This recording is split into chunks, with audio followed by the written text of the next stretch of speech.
കിച്ചന്റെ വാതിൽ കുറ്റിയിട്ടാണ് കണ്ടപ്പോ ബെഡ്റൂമിലാന്ന് വിചാരിച്ചത്. അപ്പൊ അതിന്റെ ഉള്ളില് ഈ മഞ്ഞപ്പ് ഉണ്ടാക്കായിരുന്നു ഞാൻ. അത് ശരി പറയണ്ടേ. ഞങ്ങളവിടെ ഇരുന്ന് കളിച്ച് വന്നപ്പോഴേക്കും ഇവിടെ പലഹാരം ready. Hello, welcome back to my YouTube channel.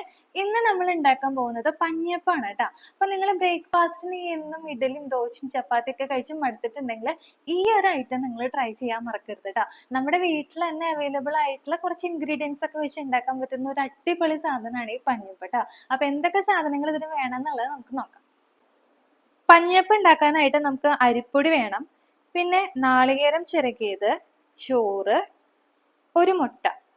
ഇപ്പൊ നാളികേരം നമ്മൾ എത്രയാണ് എടുക്കുന്നത് അത്രയും അളവിൽ തന്നെ ചോറ് എടുക്കണം കേട്ടോ. ഇത്രയും ഇൻഗ്രീഡിയൻസ് വെച്ചിട്ട് നമുക്ക് പഞ്ഞപ്പ് ഉണ്ടാക്കാം. ഈ 4 ഇൻഗ്രീഡിയൻസ് കൂടാതെ നമുക്ക് കുറച്ച് പഞ്ചസാരയും ഉപ്പും വേണം കേട്ടോ. അപ്പൊ ഞാൻ 4 ടീസ്പൂൺ പഞ്ചസാരയാണ് ഇതിന് യൂസ് ചെയ്യുന്നത്. നമ്മുടെ വീട്ടിൽ 3 ആളേ ഉള്ളൂ. അപ്പോൾ ആ ഒരു എണ്ണ നോക്കിയിട്ടാണ് ഞാൻ അളവെടുക്കുന്നത്. അപ്പൊ നിങ്ങളുടെ വീട്ടിൽ എത്ര ആളുകളുണ്ടോ അതിനനുസരിച്ച് നിങ്ങൾ അളവ് കൂട്ടിയെടുക്കണം കേട്ടോ. അപ്പോൾ ഈ ഒരു നാളികേരം, ചോറും, പിന്നെ നമ്മുടെ മുട്ടയും അരിപ്പൊടിയും, ഒരു നുള്ളുപ്പും, ഒരു 4 ടീസ്പൂൺ പഞ്ചസാരയും കൂടെ മിക്സിയുടെ ജാറിൽ ഇട്ടിട്ട് നന്നായിട്ട് നമ്മൾ ഗ്രൈൻഡ് ചെയ്തെടുക്കണം കേട്ടോ. അപ്പൊ ആ ബാറ്ററിന്റെ കൺസിസ്റ്റൻസി എങ്ങനെയാന്നുള്ളത് ഞാൻ കാണിച്ചു തരാം. ഇതാണ് കേട്ടോ നമ്മുടെ മാവിന്റെ ഒരു കൺസിസ്റ്റൻസി എന്ന് പറയുന്നത്. നിങ്ങൾ മിക്സിയുടെ ജാറിൽ ഇത് അരച്ചെടുക്കുന്ന സമയത്ത് ആവശ്യത്തിന് വെള്ളം ചേർത്തിട്ട് വേണം അരയ്ക്കാനായിട്ട്.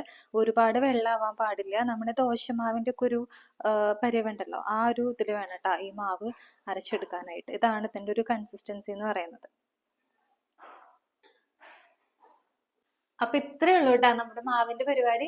നമ്മളിത് അരച്ചെടുത്തതിന് ശേഷം 1 മണിക്കൂർ 2 മണിക്കൂറൊക്കെ ഇങ്ങനെ വീറാൻ വേണ്ടി വെക്കുക അങ്ങനെയൊക്കെ പറയില്ല, അതിന്റെ ആവശ്യമൊന്നുമില്ല കേട്ടോ. നമ്മളിത് അരച്ചെടുത്ത് അപ്പൊ തന്നെ നമുക്ക് വേണമെങ്കിൽ ഉണ്ടാക്കാം. ദോശയായിട്ട് വേണമെങ്കിൽ ദോശയായിട്ട് ഉണ്ടാക്കാം, അല്ലെങ്കിൽ വെള്ളയപ്പം പോലെ ഉണ്ടാക്കണം എന്നുണ്ടെങ്കിൽ അങ്ങനെ ഉണ്ടാക്കാം കേട്ടോ. അതൊക്കെ നിങ്ങളുടെ ഇഷ്ടം, രണ്ടും ഞാൻ കാണിച്ചു തരാം കേട്ടോ.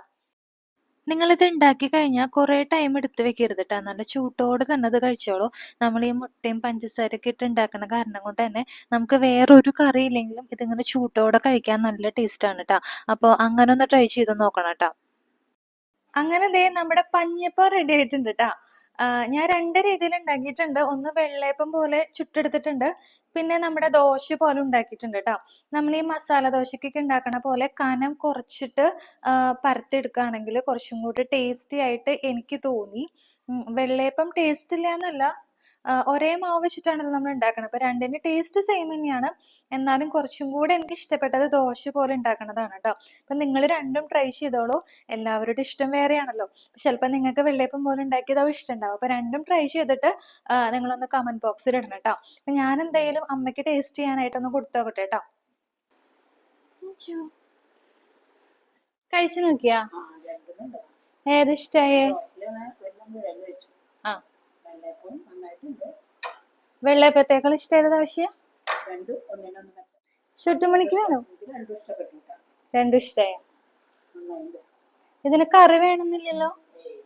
നമുക്കിത് വെറുതെ കഴിക്കട്ടെ, ചൂട്ടോട് കൂടെ കഴിക്കാൻ നല്ല ടേസ്റ്റാ. ഇനി കറി വേണമെന്നുണ്ടെങ്കിൽ നാളികേരപ്പാലിൽ ഉണ്ടാക്കിയ കടലക്കറിയാ മുട്ടക്കറിയൊക്കെ പറ്റൂല്ലേ? അതൊക്കെ ഉണ്ടെങ്കിൽ നമുക്ക് ബ്രേക്ക്ഫാസ്റ്റിന് അങ്ങനെ ചെയ്യാട്ടോ.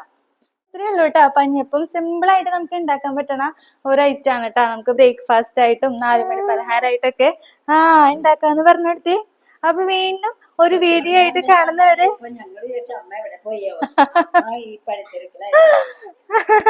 കിച്ചന്റെ വാതിൽ കുറ്റിയിട്ടാണ് കണ്ടപ്പോ ബെഡ്റൂമിലാന്ന് വിചാരിച്ചത്. അപ്പൊ അതിന്റെ ഉള്ളില് ഈ പഞ്ഞപ്പ് ഉണ്ടാക്കായിരുന്നു ഞാൻ. അത് ശരി പറയണ്ടേ. ഞങ്ങളവിടെ ഇരുന്ന് കളിച്ച് വന്നപ്പോഴേക്കും ഇവിടെ പലഹാരം റെഡി.